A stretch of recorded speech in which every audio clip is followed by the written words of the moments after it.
Eto. Mag-uuling tayo ngayon. Eto. Gagamitin natin kahoy. Anong kahoy yan? Mahogany. Yan. Gagawa tayong uling. Ito. Ayan, procedure. Ayan.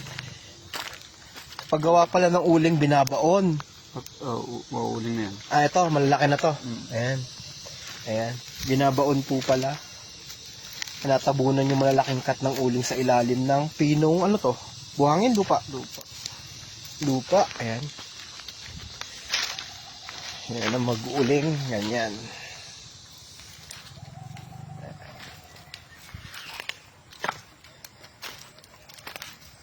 Procedure ng paggawa ng uling gamit ang mahogany.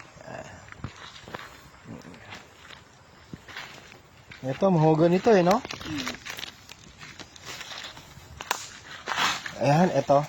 Yung tinatambak dun sa mga malalaking peraso ng uling. Ayan.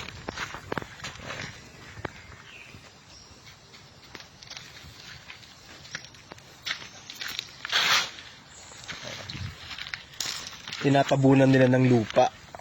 Nasa ilalim yung mga malaking kahoy, no? Ng mahogany. Ayan. Yung proseso ng pag-uuling. Gumagamit sila ng sasa. Sasa to, di ka? Sasa. Ayan. Saha ng saging, pabilog. Ayan. Ayan.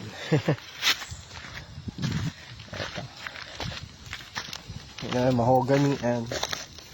Ayan yung mga saha.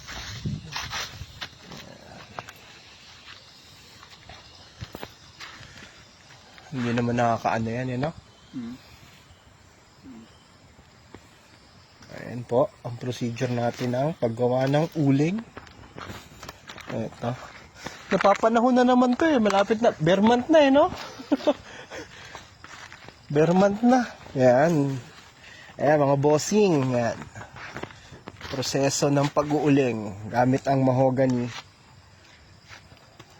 Huhukay ka, lalagay mo ang mga pera-peraso. Tapos tatambakan mo ng lupa. Ano yung pinapala mo? Hinahalo mo? Hindi na. Tabon na lang. Tabon lang yan